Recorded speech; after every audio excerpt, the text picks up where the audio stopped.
Assalamualaikum Boboto, salam dunia. Saya doakan di hari ini teman-teman semua selalu dikasih kesehatan dan keselamatan dalam menjalani segala aktivitasnya. Amin. Dan saya juga ingin ngucapin hatur nuhun buat teman-teman semua yang sudah subscribe, yang sudah like, yang sering komen juga di channel ini. Mudah-mudahan menjadi amal kebaikan teman-teman semua yang langsung dibalas oleh Allah Subhanahu wa Ta'ala. Amin. Karena menjadikan saya jadi lebih semangat lagi untuk membuat konten tentang Persib Bandung yang positif tentunya. Dan di hari ini saya ada kabar mengenai satu psywar yang dilakukan oleh tim tetangga sebelum menghadapi tim Persib Bandung hari Jumat besok, tanggal 31 Maret 2023. Nah, ini juga lagi hangat-hangatnya dibicarakan oleh teman-teman wartawan ya. Selengkapnya kita bahas di video hari ini. Baik Bobotoh, langsung saja kita masuk di topik utama, yaitu tim tetangga melakukan propaganda atau kita lebih sering dengarnya atau lebih familiar dengan sebutan psywar. Jadi sebelum laga-laga besar biasanya ada psywar gitu ya. Nah, ini ada dilakukan oleh tim tetangga sebelum menghadapi tim Persib Bandung. Kita sebut saja Persija gitu, karena memang Persija akan melakukan pertandingan hari Jumat besok melawan Persib Bandung tanggal 31 Maret 2023. Nah, apa sayurnya? Jadi berikut ada beberapa ulasan yang bisa saya sampaikan. Karena ini topiknya lagi hangat-hangatnya di tengah-tengah wartawan. Mungkin kayak biasa, entah itu besok atau lusa pasti berita ini mencuat. Tapi teman-teman semua pasti lebih awalnya tahu di channel ini, insya Allah. Nah, ini kemarin Persija mengumumkan bahwa sudah memperpanjang kontrak pelatih mereka yaitu Thomas Doll hingga tahun 2025. Nah, di sini juga yang menjadi pertanyaan kenapa dilakukan pada saat akan menghadapi tim Persib Bandung. Apakah memang ya kebetulan atau memang sudah direncanakan atau ya memang ada sesuatu di balik itu. Jadi di sini kita bukan merumorkan sesuatu, ya alhamdulillah karena itu positif ya silahkan saja. Tapi ya ini namanya juga memang ada obrolan santai intermezzo, jadi kita anggap hiburan saja ya. Nah, kita ulas sedikit gosip yang beredar. Jadi kata teman-teman wartawan itu hal ini bersifat psywar karena sebelumnya, tapi psywar yang positif ya, karena mempunyai arti yang dalam. Dimana biasanya kalau kata teman-teman ini memperpanjang kontrak baik pelatih, pemain atau ya komposisi suatu tim gitu, itu biasanya umum dilakukan di Indonesia pada saat pertengahan musim atau menghadapi musim yang baru gitu, tengah musim atau akhir musim gitu kurang lebih ya. Namun ini dilakukan ketika akan bertanding pada saat-saat yang genting, memperebutkan tiket posisi kedua istilahnya gitu. Dan ini juga kedua klub memang bersaing dan kedua klub juga mempunyai satu ya catatan tersendiri gitu antara Persib dan Persija. Nah, kenapa dilakukan penandatanganan atau perpanjangan kontrak ini di tengah-tengah musim seperti sekarang? Nah, di sini juga ada sedikit info yang bisa saya sampaikan. Jadi yang pertama, pihak Persija berusaha mempengaruhi mental Luis Milla. Mungkin ya ini intermezzo saja, sekali lagi saya katakan, dijadikan hiburan saja, bukan menjadi perbincangan yang meluas kemana-mana. Jadi yang pertama, kenapa Persija harus memperpanjang kontrak pelatihnya di tengah-tengah sedang melakukan antara pertandingan Persija dan Persib gitu aja. Yang pertama, pihak Persija berusaha mempengaruhi mental Luis Milla karena menjadi kepala daripada skuad Persib Bandung, dalam artian pelatih kepala gitu. Jadi harapannya kalau pelatihnya saja kena mental, pasti berimbas ke para pemainnya. Jadi ya itu taktik yang pertama, mungkin ya ini hanya obrolan biasa saja.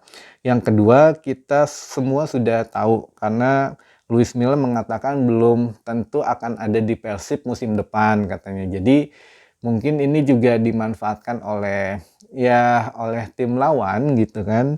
Jadi untuk mengatakan bahwa ini loh sebetulnya di Persija tuh manajemennya lebih canggih gitu karena sudah memperpanjang kontrak pelatih mereka untuk menjamin pelatih mereka tetap ada di skuad timnya gitu sampai 2025. Nah, ini yang belum dilakukan oleh manajemen Persib Bandung. Intinya ingin menjatuhkan mental pelatih maupun ya struktur di dalamnya lah, baik itu manajemen dan pemainnya itu sendiri. Tapi kan ini juga sudah saya bahas full ya mengenai Luis Milla, apakah benar akan hengkang atau tidak, sudah saya full bahasnya kurang lebih 1 minggu kemarin. Jadi teman-teman bisa lihat di sana banyak lah untuk kabar tentang Luis Milla yang intinya insya Allah tetap berada di Persib Bandung hingga musim depan. Lanjut cywar yang dilakukan oleh tim tetangga. Jadi tim sana memanfaatkan semua kemungkinan untuk menang yang memang ini legal ya, tidak mencederai sportivitas dalam sepak bola atau tidak melanggar hukum dan lain sebagainya. Ini legal dan wajar saja dilakukan. Mungkin ini salah satu, entahlah, untuk penandatanganan perpanjangan kontrak ini sudah direncanakan atau memang ya dipersiapkan sebelum laga ini. Jadi biar lebih mantep lah untuk mental pelatih dan jajaran pemainnya gitu ya. Nah, tapi kalau teman-teman tahu ini untuk sekedar info tambahan saja. Jadi kita juga nggak masalahin misalkan untuk kita tidak menyangkut pautkan masalah kontrak yang mau sampai 2025, mau seumur hidup, itu juga nggak masalah. Tapi ini ya masing-masing netizen, apalagi ini kan wartawan, sok beda gitu ya persepsinya, naon nu ditangkap, naon nu ditanggapina, kadang sok rada benten gitu naon nu diberitakeunna, tapi nya orang mah saukur apal hungkul we nya naon nu disampaikan, jadi nya dianggap hiburan we lah. Lanjut ke info selanjutnya. Ini datangnya dari teman-teman yang biasa nonton laga kandang Persib di Stadion Pakansari, Cibinong, Kabupaten Bogor. Ini juga harus saya sampaikan karena bisa membantu teman-teman bobotoh yang lain biar kejadiannya nggak keulang. Jadi ini ada kiriman dari Kang Adin. Kang Adin, tolong Kang, katanya sampaikan ke teman-teman bobotoh yang mau nonton Persib di Pakansari, lebih baik sebelum nonton pertandingan Persib, parkir motornya di dalam stadion saja. Jangan di pinggir jalan di luar stadion. Karena banyak pungli tukang parkir, kata Kang Adin. Jadi biasanya sebelum masuk stadion suka beli jajan atau rokok, atau duduk-duduk saja di kursi di sekitar luar stadion. Nah, itu katanya suka disamperin sama tukang parkir dan suruh dibayar minimal 5.000. Dan itu ada katanya tiketnya, ada dikasih tiket 5.000 katanya. Walaupun cuma lagi beli rokok atau jajan sebentar saja. Jadi mendingan saran saya parkir di dalam stadionnya saja. Lalu itu kalau mau keluar lagi ya tinggal keluar lagi. Karena kalau parkir di dalam stadion itu seharian saja hanya 1 kali bayar. Dan ya termasuk kalau di luar itu termasuk meresahkan lah oknum jukirnya atau juru parkirnya. Dan itu saja pesan dari saya, Kang Roni, hatur nuhun. Baik, hatur nuhun juga Kang Adin atas informasinya buat teman-teman bobotoh. Jadi kalau yang mau parkir motor katanya lebih baik di dalam stadion saja.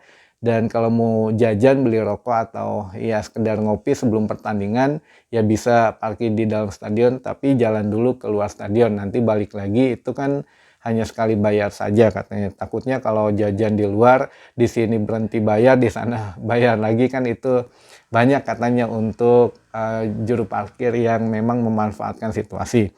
Baik, nuhun Kang Adin.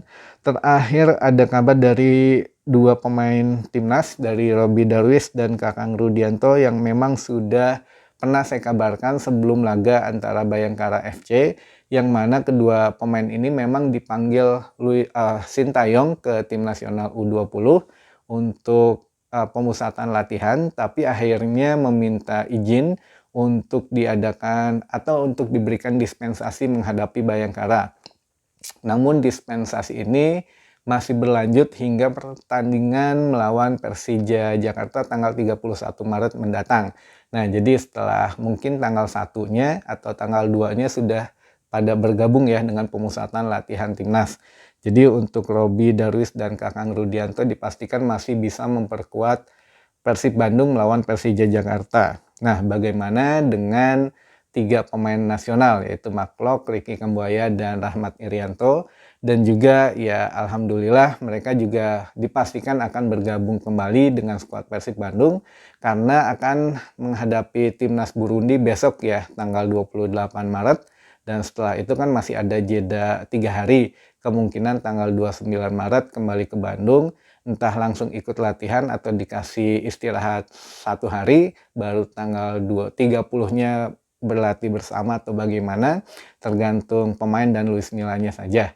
Nah ini untuk sekedar info juga, untuk tambahan saja. Dan kabar baiknya jika besok tim nasional menang kembali melawan timnas Burundi, maka tim nasional Indonesia akan naik peringkat di tabel klasmen FIFA. Jadi untuk saat ini kan Indonesia berada di urutan 150 dunia daripada 211 tim nasional dunia yang diakui oleh FIFA. Jadi dari 211 tim nasional, 150 peringkat ke 150 itu Indonesia saat ini. Nah, kalau menang akan naik 2 peringkat ke peringkat 148. Jadi ya kita mudah-mudahan doakan saja berhasil mengalahkan Burundi lagi dan meraih hasil maksimal juga besok insya Allah. Dan tentu saja untuk Persib sendiri kita doakan yang terbaik hingga sisa laga di musim terakhir ini. Amin. Dan mungkin itu saja teman-teman Bobotoh informasi yang bisa saya sampaikan di hari ini. Mudah-mudahan menambah informasi dan wawasan teman-teman semua. Assalamualaikum Bobotoh. Salam dunia.